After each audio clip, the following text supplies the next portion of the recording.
Mit dem Ende des Caravansalons in Düsseldorf endet für mich in diesem Jahr leider bereits die Campingsaison. Denn in den Herbstferien haben beide Kinder bereits ein volles Programm, weshalb wir den Zeltanhänger erst wieder im kommenden Jahr aus der Garage holen werden. Allerdings ist dies somit auch der perfekte Zeitpunkt, um das Fazit zu unserem Faltcaravan-Setup für die Campingsaison 2023 zu ziehen und die Weichen für nächstes Jahr zu stellen. Zu Beginn der Campingsaison habe ich ja insgesamt 12 Anpassungen an unserem Setup vorgenommen und entsprechend vorgestellt. Davon haben sich innerhalb des dreiwöchigen Sommerurlaubes am Gardasee bereits 8 bewährt. In alphabetischer Reihenfolge wären dies der akkubetriebene Brunner Firestick zum Entzünden unserer Gaskocher, die EcoFlow Wave 2 Klimaanlage, deren Heizfunktion sich hier in Düsseldorf gleich nochmals bezahlt gemacht hat, die neue Falthaus Elektroniktasche, welche somit spätestens nächstes Jahr auch endlich für alle erhältlich sein dürfte, das Kamux Swiftlet Hängemattenbundle, zu welchem ich auch noch ein separates Video veröffentlichen werde, der akkubetriebene Livington 3 Seconds Chopper zum mühelosen Zerkleinern von Zutaten in der Campingküche, der kleine und universell einsetzbare Maus X-Tin Feuerlöscher, welcher hoffentlich auch in Zukunft nie zur Anwendung kommen wird, der akkubetriebene Thermacell E90 Mückenschutz, welcher nun auch außerhalb des Hauptzeltes die lästigen Mücken fernhält, und die bequemeren Westfield Performance Salina Klappstühle für unsere beiden Kinder, welche in der Regel im Esszimmer stehen. 3 weitere Anpassungen haben sich im Rahmen des Sommerurlaubes leider nicht bewährt. Die Campwerk LED-Lichterkette hatte bereits defekte Leuchtdioden und die Montage rund um das Zelt hat sowieso nur unnötig Zeit beim Aufbau in Anspruch genommen, weshalb wir uns nun ein für alle Mal vom Thema Lichterketten verabschieden werden und damit übrigens auch gleich die ausschließlich dafür benötigte Anker Powerbank aus dem Faltcaravan Setup entfernt haben.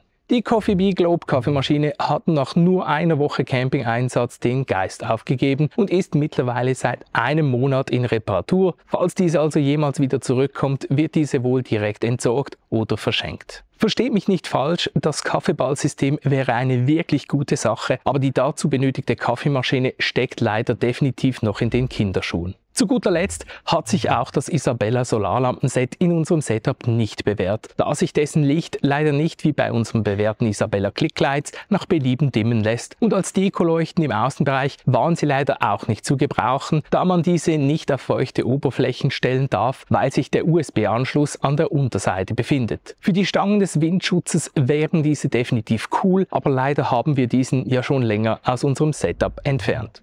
Somit bleibt von den ursprünglich 12 Anpassungen nur noch die Ecomart Standplattform übrig, welche im heißen Italien natürlich nicht zum Einsatz kam. Dafür stand diese zusammen mit dem Ecomarten natürlich hier in Düsseldorf direkt in der Schlafkammer, damit ich es bei 10 Grad Außentemperatur im Faltcaravan dennoch mit mindestens 20 Grad mollig warm beim Schlafen hatte, ohne mich direkt im Schlafsack verkriechen zu müssen. Sprich, die Ecomart Standplattform verbleibt also ebenfalls in unserem Setup. Am Markt in Lazise sind wir dann noch über einen praktischen 5-in-1 Gemüseschneider gestolpert, welcher mittlerweile unsere fast schon riesig anmutende Ernesto Multireibe aus dem Lidl ersetzt hat und natürlich einiges an Platz und Gewicht spart.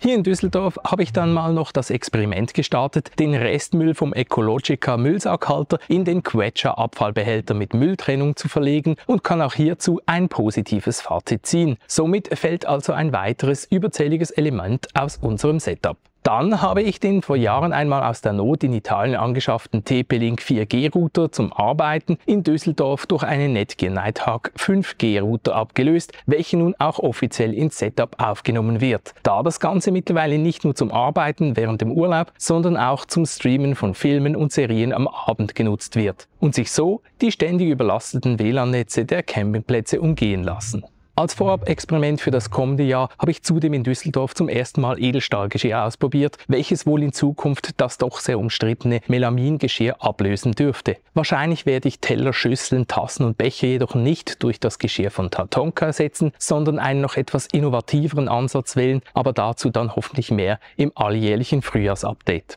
Viele werden sich an dieser Stelle natürlich auch fragen, wie ich denn das Problem mit dem Kaffee in Düsseldorf gelöst habe. Dank eines Hinweises meiner Frau bin ich auf das Kaffeekonzentrat von Tri-Moin aufmerksam geworden und habe mir versuchsweise eine Flasche Tri-Moin Pure bestellt. Nach knapp 2 Wochen möchte ich definitiv nicht mehr zurück und meine Frau hat parallel dazu zu Hause bereits einige weitere Geschmackssorten ausprobiert und ist ebenfalls begeistert. Allerdings zählen wir das Ganze zu den Lebensmitteln, welche bislang nicht im Setup aufgeführt werden. Alle anderen Elemente unseres Faltcaravan-Setups findest du jedoch wie gewohnt unter der einfach zu merkenden URL falt.house/setup oder den Link unten in der Videobeschreibung. Mit dem Thema Edelstahlgeschirr habe ich ja bereits einen Ausblick auf mögliche Änderungen für 2024 gegeben. Da wir im Sommer voraussichtlich erneut den Campingplatz Spiaggiadoro anfahren werden und dieser nicht auf allen Stellplätzen über den unsererseits gewohnten Wasseranschluss verfügt, dürfte der im Lieferumfang der Camplet-Küche enthaltene akkubetriebene Wasserhahn und der dazugehörige faltbare Wasserkanister nächstes Jahr ein Comeback in unserem Setup feiern. Mehr dazu dann aber im kommenden Jahr.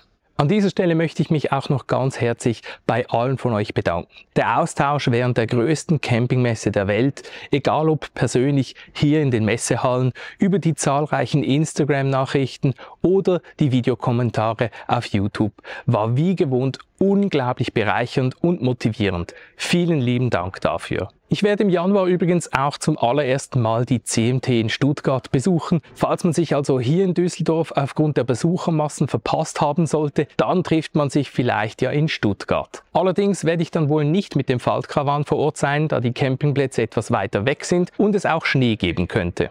Bis zum nächsten Video und frohes Campen!